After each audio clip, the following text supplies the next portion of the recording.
Au nom du Père, du Fils et du Saint-Esprit. Amen. Mes frères et sœurs, nous venons d'entendre ce texte admirable où le Christ prie son Père.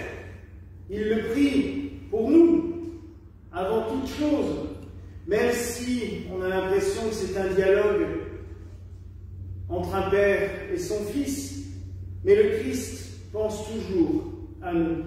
Et la preuve, quand il glorifie son Père, il le glorifie pour nous. Et il le dit à plusieurs reprises.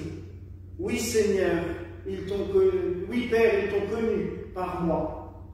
Glorifie ton Fils par eux.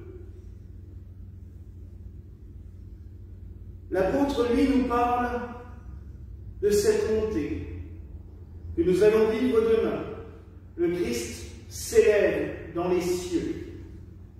On pourrait se dire, mais pourquoi accorder tant d'importance à ce sujet? Oui, il est ressuscité des morts. Bon, soit, j'allais dire presque, il n'y a pas de quoi en faire un plat. Mais si, cette élévation symbolise notre élévation à toutes et tous. Par l'élévation du Christ, il nous montre comment nous élever vers Dieu. Comment on peut, nous aussi, nous ascensionner vers Dieu spirituellement. Et il nous donne même une clé que saint Paul nous explique. Le Christ s'est élevé, mais il s'est aussi abaissé. Il est descendu au plus profond des enfers. C'est d'ailleurs la foi de l'Église. Dans le grand credo, nous disons, il est descendu aux enfers et le troisième jour est ressuscité des morts. Nous sommes toutes et tous appelés à nous élever. Même si nous chutons, même si nous nous abaissons, même si nous tournons au plus profond des enfers, nous pouvons nous élever, nous pouvons atteindre les cieux. Et le Christ nous donne cela. Vraiment, il nous le donne. Et nous le voyons, que quand nous tombons plus bas, nous arrivons quand même à ressortir de là. Toujours. Je dirais même que pour l'être humain, il est intéressant des fois de tomber au plus bas, pour se rendre compte de la grandeur et de la miséricorde de Dieu. Celui qui naît dans une boule de coton, tout va bien, famille qui va bien, aucun souci, tout le monde croit, tout le monde est pratiquant, tout le monde est heureux. Au bout d'un moment, il se lasse. Sa foi va s'affadir, normalement. Bon, oui. En fin de compte, si tout va bien, Dieu, il sert à quoi dans ma vie? On ne s'en rend pas compte. On l'oublie. Alors que quand on chute, quand on tombe, quand on va même flirter, j'allais dire, avec le mauvais, c'est là que Dieu se manifeste mieux en disant « Hé, toi, je t'ai pas créé pour que tu chutes, je t'ai pas créé pour que tu tombes, je t'ai créé pour t'élever. » Nous allons nous élever avec le Christ, car il nous montre le chemin des cieux. Pour cela, d'ailleurs, j'ai voulu donner à ces fleurs cet élan qui s'élève vers la lumière du cierge, et qui, du coup, quand nous lèverons le cierge demain en signe de cette ascension, on est tous conscients de cette élévation. On s'élève toutes et tous vers lui, avec lui. Il y a une tradition, j'en parlerai demain, que lorsque le Christ est remonté aux cieux, il a réconcilié la création, nous toutes et tous, avec le Créateur. Parce qu'il faut reconnaître que dans l'Ancien Testament, à part faire une guerre permanente entre la création et le Créateur, il n'y a pas grand-chose, hein. Mais Dieu, en devenant comme nous, s'est mis à notre portée. Il a compris tout ce que nous étions. Mais surtout, il nous a permis de mieux le connaître, de mieux l'apprécier, de mieux se rendre compte à quel point il est important pour nous. Et surtout, à quel point il est proche, à quel point il se rend sensible à nous. Il nous suffit d'approcher du Christ pour entrer dans la gloire de Dieu. C'est beau. En gros, nous pouvons toucher la gloire de Dieu en communiant, en recevant les sacrements, en recevant une bénédiction. Alors oui, mes frères et sœurs, laissons-nous élever avec le Christ. Qui pense dans sa vie tous les jours, qu'est-ce que j'ai fait aujourd'hui pour m'élever? Pour sortir de cette vie plate, cette vie un petit peu marécageuse, parce qu'il faut reconnaître que notre vie, des fois, elle a tendance à... on est là, on est sur la terre, on est bien, puis quand on commence à vouloir bouger, on se rend compte qu'on a les pieds bloqués, parce que le sol, il est un peu mouvant et que cette vie terrestre est souvent bien marécageuse. Qu'est-ce que l'on fait tous les jours, spirituellement parlant, pour nous élever?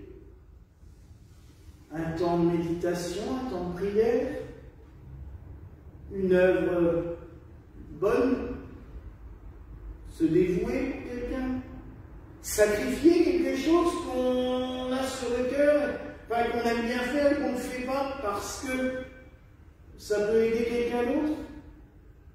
Il y a 1001 façons, j'allais dire, de s'élever avec le Christ dans la gloire de Dieu. Et ces jours de l'Ascension sont là pour ça. Et là, nos confirmants, à partir de vendredi, ont commencé leur neuvaine. 9 jours de prière pour les préparer à la Pentecôte. Là aussi, c'est une forme d'élévation. On s'élève vers le Seigneur pour pouvoir le recevoir en nous. Et le recevoir, là, vous allez le recevoir par le sacrement de la confirmation, l'Esprit Saint. C'est beau, ça. Vous allez recevoir l'Esprit Saint. La présence de Dieu, plus réellement, physiquement présente comme le Christ parmi ses disciples pendant 40 jours, tel que symbolisé par Serge Pascal, mais, j'allais dire, c'est plus une lumière présente au milieu de nous, c'est 7 lumières. C'est pour cela qu'aujourd'hui nous avons le cierge, et il restera pendant toute la semaine éteint dans le cœur de l'Église, au milieu, pour symboliser cette absence. Alors je rigolais avant parce que j'ai lu un prêtre qui disait « Venez demain à la messe de l'Ascension pour goûter la présence du Christ. » Ben non, venez à la messe de l'Ascension pour goûter à son absence. Car physiquement, il n'est plus présent. Mais c'est encore plus beau, puisqu'il se rend présent spirituellement, déjà dans l'Eucharistie, mais surtout, le fait de ressentir comme les disciples pendant 10 jours, enfin 11, si on compte le jeudi et le vendredi, pendant 10 jours, son absence, il n'est plus présent physiquement parmi nous. Nous goûterons avec encore plus de joie et de bonheur sa septuple présence par les dons du Saint-Esprit.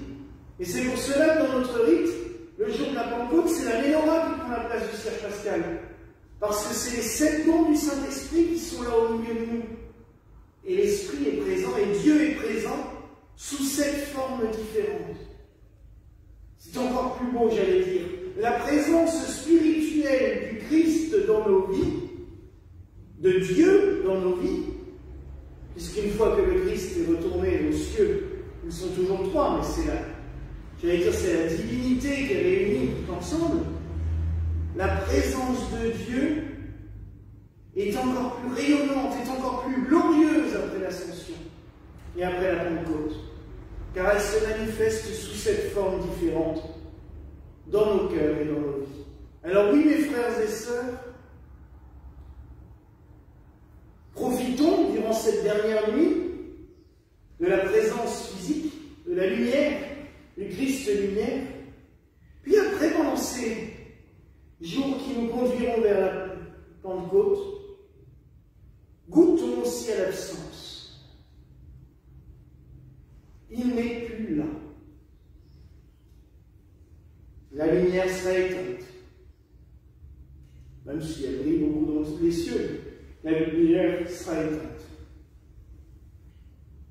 Il ne sera plus présent. Et c'est là que nous devons supplier de venir, de se manifester à nous par les dons du Saint-Esprit. Cette neuvaine, nos confirmants vont la faire, mais toutes et tous dans le monde sont appelés à faire la neuvaine de Pentecôte pour supplier le Seigneur d'envoyer son Esprit Saint sur nous.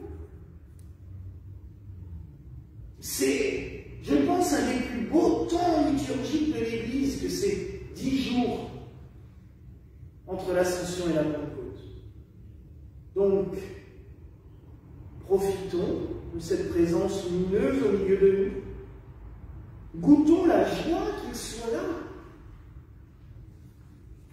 Car demain, son absence se fera sentir. Et nous devons aussi le célébrer pour cela. Je ne suis plus présent au milieu de vous, mais je vous ai promis, je vous enverrai le Paraclet. C'est ce qu'il nous a dit dimanche dans l'Évangile. Par sa glorification, il entre dans la gloire demain. Le Seigneur entre dans la gloire des cieux. Imaginez cela. Les anges qui chantent la gloire du Christ, qui revient aux cieux, qui va s'asseoir avec son Père dans la gloire du Saint-Esprit. Marie, elle est toujours sur terre, mais Joseph est là. Lui, il est déjà là-haut. Il retrouvera son Fils. Le Seigneur entre dans la gloire, mais pour nous la donner à nous. Il nous l'a dit dans l'Évangile de ce soir. Père, glorifie-moi pour les glorifier eux aussi. Par l'ascension, par son ascension, le Seigneur nous élève dans les cieux. Et il nous comble les dons de son esprit. Alors goûtons cette joie, goûtons aussi cette absence qui va être pendant 10 jours. Et nous goûterons avec encore plus de joie la descente du Saint-Esprit par nous. Voilà mes frères et sœurs, la grâce que je vous souhaite en ce jour. Au nom du Père, du Fils et du Saint-Esprit. Amen. Et que la paix du Seigneur soit toujours avec nous. Et avec ton esprit.